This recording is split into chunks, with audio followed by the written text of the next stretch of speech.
Okay, so I hope you're getting more used to looking between the lines when it comes to weight loss marketing. And today we're going to have a look at another interesting piece of psychology, and that is the psychology of positive brand association.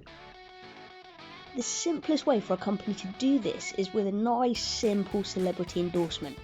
Here, for example, is Dan Marino selling weight loss crap to us. We like Dan. We trust him.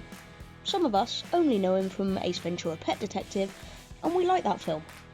Therefore, we subconsciously share some of that good feeling and trust we have with Dan onto whatever the hell he's selling. I mean, Dan wouldn't tell us something is good just for money, would he? I assume this advert is not actually telling me that Mel B will be the consultant that keeps me on track.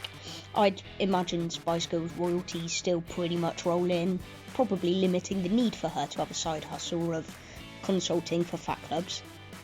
The thing is though, we are fully aware that the likelihood of her attending slimming meetings is slim to none. We logically know that Mel B is far more likely to have paid for highly qualified personal trainers and dietitians. Side note though, even despite the money that she spent, her long-term chance of success is the same as yours. Check the celeb mags for news of who's let themselves go this week. But we don't have to believe that the way they look is because of the product, for the psychology to work on us. That's not the point of the endorsement. All the marketing needs from us is to start to transfer some of the trust and love we have for the person across to their brand, and our caveman brains do that automatically. I mean, we logically know that little of Ronaldo's success and body shape is because of an MLM sports drink. I'd imagine it's more to do with the natural talent, hours of training and pinpoint accurate nutrition designed by the dietitian of one of the largest football clubs in the world.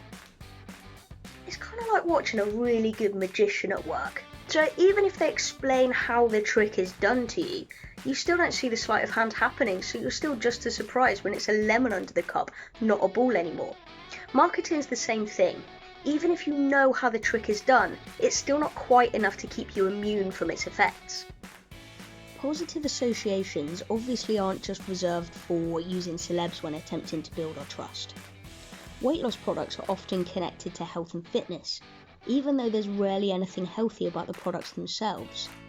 For example, this company sell ready meals and advocate cutting carbs from your diet. I wouldn't call that a healthy or fun way to live, and ain't no one taking my cake without a fight. But what better way to associate the diet with good eating than by creating a few infographics on fresh fruit and veg storage, even though on this diet you're not actually allowed to eat the fruit, so I don't know, maybe just store them and watch them rot, what I suppose like most of us normal people do. This company don't even sell sports supplements, but because the company has successfully twinned itself with gym life, as a gym goer, wouldn't you be far more likely to buy it, thinking that it's made for you? If the company's good, they need to spend very little time telling you to buy their thing. Instead, they put all of their money into telling you that people like you buy their thing.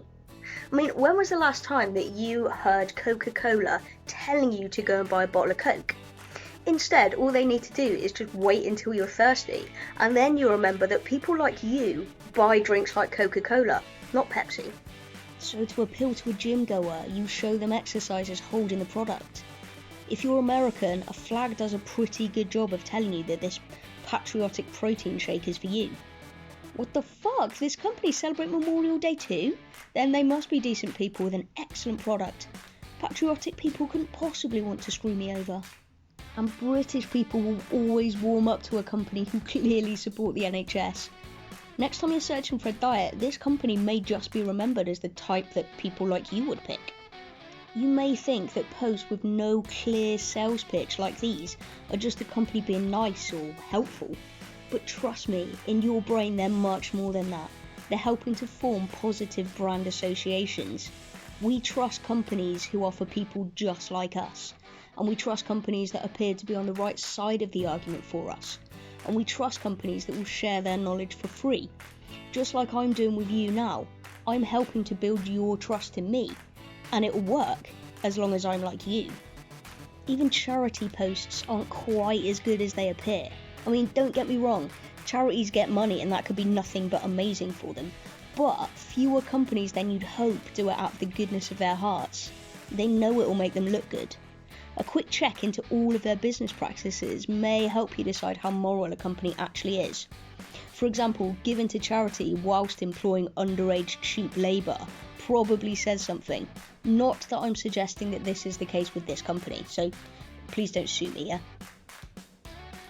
We need to remember that our caveman brain still does a hell of a lot of our thinking for us. So while our logical brain might see that what we're seeing isn't real, our caveman brain assumes that the pictures are totally happening to us. This is why, as my favourite mindset coach Emily Chadbourne keeps reminding me, this is why we cry at films like The Notebook. When a TV show or magazine mentions a product, it gives it automatic credibility. Have you ever wondered why companies or coaches painstakingly list all the things they've been featured in? It's not so much that we look them up and check out all their excellent work. We can't be asked to do that much research. We simply assume that the more shit they've been in, the more we clearly should trust them. I mean, do you think that local Melbourne News or the Daily Mail or Fox care if the product works, or if it's even ethical to tell women they need to get smaller? Nah, they just want pages covered at a minute's field. And your caveman brain doesn't care either. If it's in your eyeballs, it must be true. If we see a tiger, it's generally a good idea to run first, ask questions later. And this uses the same psychology.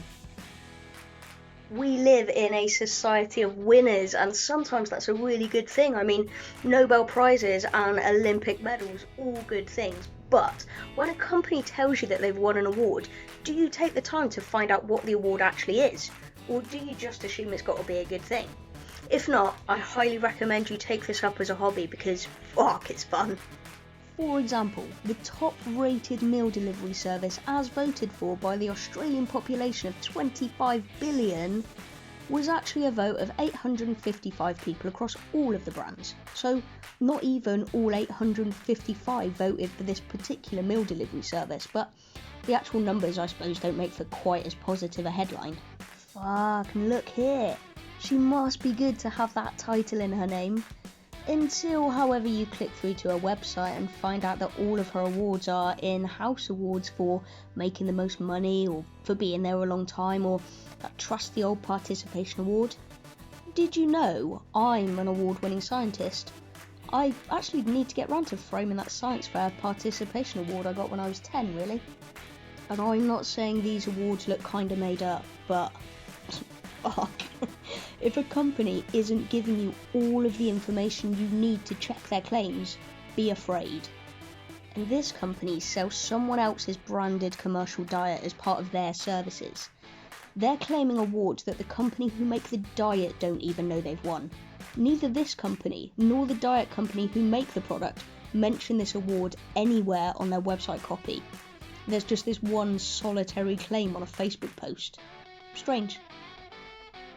Remember, if you aren't sure about anything that a company is saying to you, then ask them. Most Facebook companies have that little messenger feature on them, so ask them about their studies, their methodology, their ingredients. They should be happily willing to share everything they've got with you.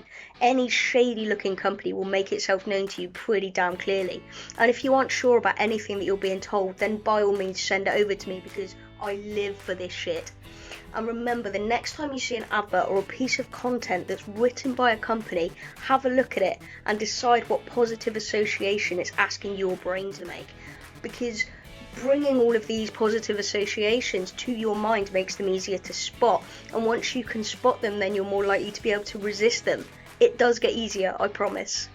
So we'll catch you next time for more videos on how to weave your way through the mystical world of weight loss marketing. But if you can't wait that long, then please check out more of my videos on YouTube or catch up with me in my Facebook group, the Anti-Fitness Alliance. Hopefully I'll see you there.